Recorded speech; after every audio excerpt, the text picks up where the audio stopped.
Yeousch.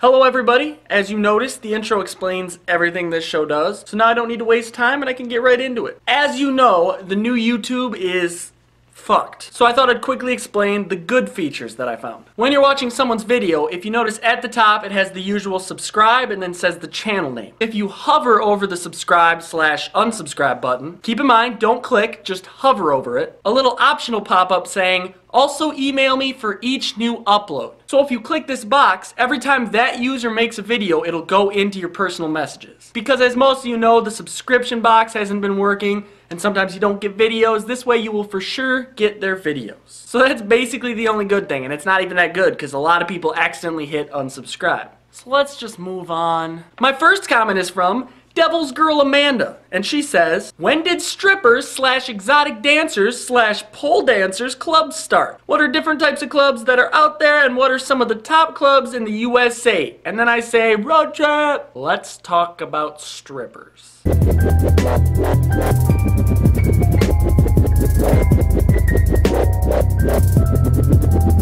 The term striptease was first recorded in 1932, although the idea of women exotically taking off their clothes to excite men has gone back at least 400 years. Which I do not believe, because I guarantee that if women took their clothes off like 10,000 years ago, guys would still be like, yeah, I like that. But anyways, the idea of women stripping to music goes back to about the 1700s, in which rich fuckers got to go out for a 3-day retreat, and they would hunt and fish and do all these guy things. And on the third day, they'd get an opera singer, put them on a stage, and then have women take their clothes off for them. And the fact that like opera music and stripping went together, yeah, I don't see it. That's like having country music at a monster truck rally. It doesn't make sense. Now, topless go-go dancing started in San Francisco in 1964, and then in 1969 switched to full nudity. 69. And then, of course, lap dancing came 11 years later in 1980. And last but not least, pole dancing came in the late 90s. And a quick fact about stripper poles, it's actually a pole outside of a pole, if that makes any sense. It's sort of like a bearing, like it spins on another pole. Anytime. Truth of the matter is, I've been to a strip club. It was awesome. So I'm going to give you 3 tips if you ever decide to go to a strip club, which you should. First tip, don't fall in love with the strippers. See, they rely on tips in order to feed their family. And I say family because most of them probably have kids. But anyway, strippers have this trick where they'll find specific guys in the audience and give them sexual glances all night. Because they want you to think that they're in love with you. They're not by any means. They just want you to tip them, so they trick you. Tip number 2, don't touch anything. Some guys are pro at masturbating and can get away with it anywhere. So think twice before you lick shit. And my third tip is, go now while the economy is bad. Because strippers will do anything for $1. Anything. Anything at all. Just $1. Quick camera adjustment. Everything fine? Except for my hair? Yeah, I get it. My next question is a video response from Winter13. And she said, why do you think we're so fascinated by characters like Sherlock Holmes and House and people who are essentially high-functioning sociopaths, but if we encounter one of those in real life, we get pissed off or we think, you know, they should go to therapy? Well, first let me define sociopath. A sociopath is someone who will act like they're somebody else in order to make their lives better. And they usually have no feelings at all and could give a shit less about anybody else. In some cases though, a sociopath will act like they're something they're not all the fucking time. If they're acting like something they're not all the time, doesn't that make them the thing that they're not? That's like saying that someone's a shitty baseball player, but yet every time they get up to the plate, they hit a home run. That's just my take on it, I don't know. But when someone's a high-functioning sociopath, it means that they use their crazy ability to better their career, their life, to get more money, to do anything to help their life out. They sort of have a balance, and they know exactly when to turn on the sociopath switch. Now, I think the reason that most people are in love with assholes like House is because he's not fucking up their lives. It's sort of like a serial killer in a movie. Sure, he usually comes off as a douchebag by raping people and killing them and burning down their houses, but then later they always show how he got that way. And so the audience is like, "Aw, his mom used to yell at him.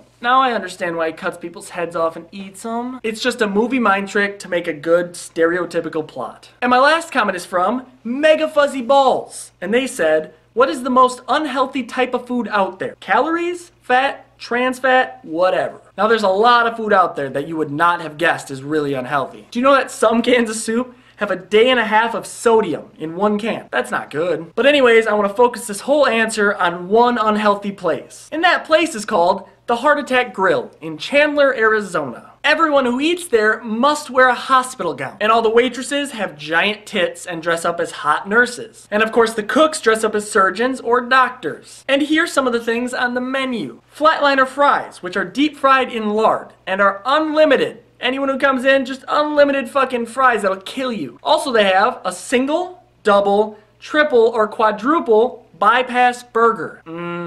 Diabetes and cholesterol and obesity and trans fat all fucking smashed into one. So yeah, by now you probably know their main selling point is we're gonna fucking kill you. But it just keeps getting worse. If you weigh over 350 pounds, you eat for free. Unlimited, all day, every day. That's not even a good marketing strategy. Well, that's gotta be all the stupidity that you can shove into that story, right? Nope. They had a spokesperson by the name of Blair River who weighed 575 pounds. And of course, he died at the age of 29. That is absolute proof that their food will kill you. There will definitely be a link in the description below with a video explaining way more than I did that will just blow your fucking mind. Well guys, that's the end of the show. Of course, you guys know the rules. If you want to be in my next video, you either comment down below asking me all these types of questions you have, or you record your face asking me a question and then send it in a video response. And of course, since you guys continue to support me, I'm going to keep putting up these support walls each episode